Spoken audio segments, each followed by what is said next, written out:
সরাসরি যুক্ত করেছি রাষ্ট্রীয় অতিথি ভবন ঠিক যমুনার সামনে থেকে। দর্শক, আজ দ্বিতীয় দফায় প্রধান উপদেষ্টার সঙ্গে 7 রাজনৈতিক দলের বৈঠক চলছে এই মুহূর্তে।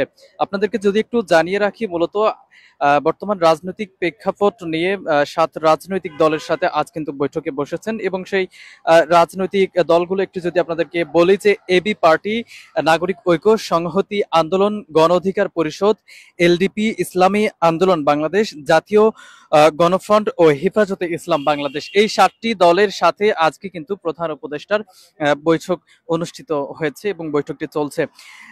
প্রেস উইং এর বরাতে এর আগেই আমরা জেনেছি যে রাষ্ট্রীয় অতিথি ভবন যমুনায় এই বৈঠক হবে। এতে সংশ্লিষ্ট রাজনৈতিক দল ও সংগঠনের শীর্ষ নেতারা অংশ নেবেন। মূলত আগামী জাতীয় সংসদ নির্বাচন ও পরিস্থিতি নিয়ে, এখনকার বর্তমান যে রাজনৈতিক পরিস্থিতি, সেই পরিস্থিতি নিয়ে কিন্তু আলোচনা হবে বলে আমাদেরকে যেমনটি বলা হয়েছে।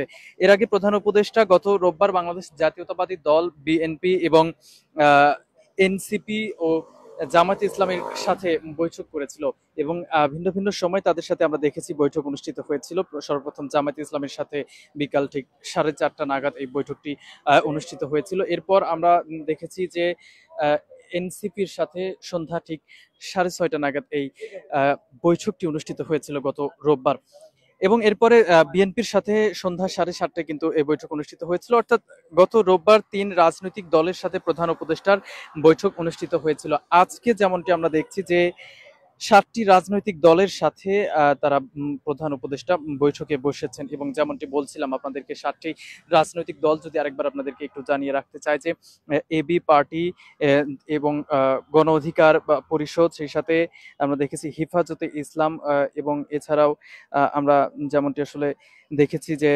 সংহতি আন্দোলন, ঐক্যফ্রন্ট সহ 7টি রাজনৈতিক দলের সাথে বিকাল ঠিক 5টায় এই যে রাষ্ট্রীয় যে অতিথি ভবন যমুনা, অর্থাৎ প্রধান উপদেষ্টার বাসভবন, সেখানে কিন্তু এই বৈঠকটি অনুষ্ঠিত হয়েছে। এবং আপনাদেরকে যদি আরেকটু জানিয়ে রাখি যে মূলত রাজনৈতিক প্রেক্ষাপটে যে বর্তমান রাজনৈতিক পরিবেশ, এই রাজনৈতিক পরিবেশ নিয়ে, এবং আগামী ফেব্রুয়ারিতেই জাতীয় নির্বাচন অনুষ্ঠিত হবে, অর্থাৎ ফেব্রুয়ারির প্রথমার্ধে কিন্তু জাতীয় নির্বাচন অনুষ্ঠিত হবে। এবং এই সময় আসলে অনুষ্ঠিত, যদি এই নির্বাচনে কেউ ব্যাঘাত ঘটানোর চেষ্টা করে, তাহলে জাতির জন্য এটি আসলে মঙ্গল, বা জাতির জন্য এটি আসলে ভালো হবে না বলে প্রেস উইং এর বরাত দিয়ে প্রধান উপদেষ্টা এটি কিন্তু বলেছিলেন, যেমনটি আমরা এর আগে শুনেছি। তো এই ছিল আসলে যমুনার যেই প্রধান উপদেষ্টা 7টি রাজনৈতিক দলের সাথে আজকে বৈঠকে বসেছেন। এই 7টি রাজনৈতিক দলের বৈঠক শেষ হলে আপনাদেরকে আরেকটি আপডেট আমরা জানিয়ে দেব। আমাদের সাথে থাকবেন, দৈনিক করতোয়ার সাথে থাকবেন। সরাসরি আমরা যুক্ত করব আপনাদেরকে যে রাজনৈতিক দলগুলোর সাথে আসলে কি নিয়ে বৈঠক হলো, কি কথা হয়েছে, এ সম্বন্ধে বিস্তারিত আপনাদেরকে জানাবো।